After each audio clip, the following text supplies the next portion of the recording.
Rainbow Magic, Ruby the Red Fairy, Chapter 4. Fairies in Danger. Christy stared down at Ruby, sitting sadly on Rachel's hand. "Of course we'll help you," she said. "Just tell us how," added Rachel. Ruby wiped tears from her eyes. "Thank you," she said, "but first I must show you the terrible thing that has happened. Follow me as quick as you can." She flew into the air, her wings shimmering in the sunshine. Rachel and Christy followed Ruby across a clearing. She danced ahead of them, glowing like a crescent flame. She stopped at a small pond under a weeping willow tree. "Look, I can show you what happened yesterday," she said. She flew over the pond and scattered another shower of sparkling fairy dust with her tiny red wand. At once, the water lit up with a strange silver light. It bubbled and fizzed, and then became still with wide eyes. Rachel and Christy watched as a picture appeared. It was like looking through a window into another land. "Oh, Rachel, look," said Christy. "A river of brightest blue ran swiftly past hills of greenest green. Scattered on the hillsides were red and white toadstool houses, and on top of the highest hill stood a silver palace with 4 pink towers.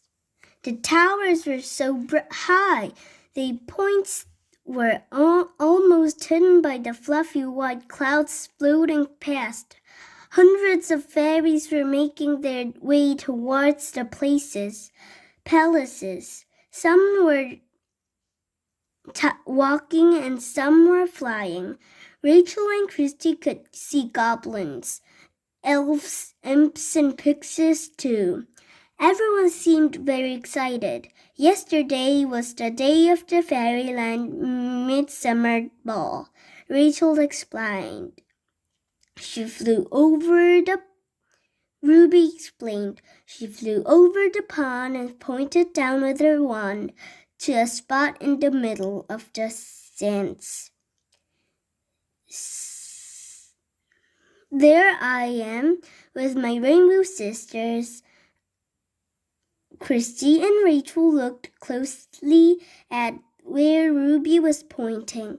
They saw 7 fairies, each dressed prettily in their own rainbow color. Wherever they flew, they left a trail of fairy dust behind them. "The Midsummer Ball is very special," Ruby went on, "and my sisters and I are always in charge of sending our invitations." To the sound of tinkling music, the front doors of the palace slowly opened.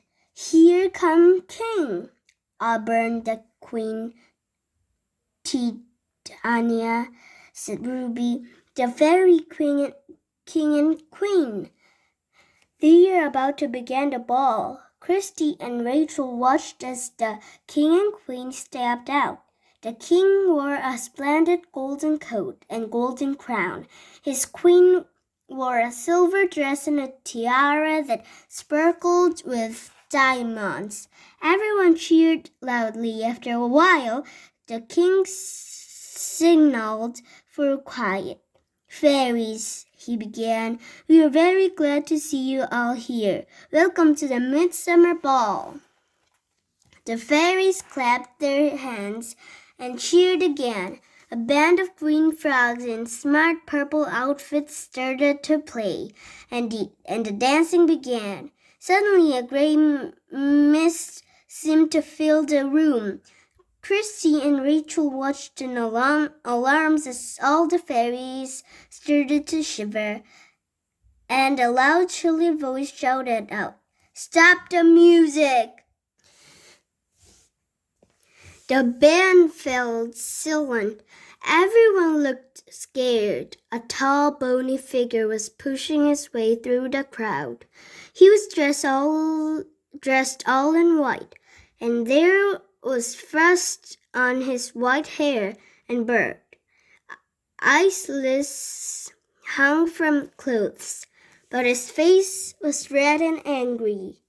"Who's that?" Rachel asked with a shiver. Ice had begun to form around the edge of the pond. "It's Jack Frost," said Ruby, and she shivered too. Jack Frost glared at the 7 rainbow fairies. "Why wasn't I invited to the midsummer ball?"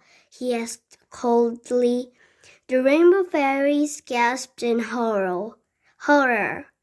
Ruby looked up from the pond picture. She smiled sadly at Rachel and Christy. "Yes, we forgot to invitate Jack Frost," she said. The Fairy Queen stepped forward. "You're very welcome, Jack Frost," she said. "Please stay in and enjoy the ball." But Jack Frost looked even more angry. "Too late," he hissed. "You forgot to invitate me." He turned and pointed a thin, icy finger at the rainbow fairies.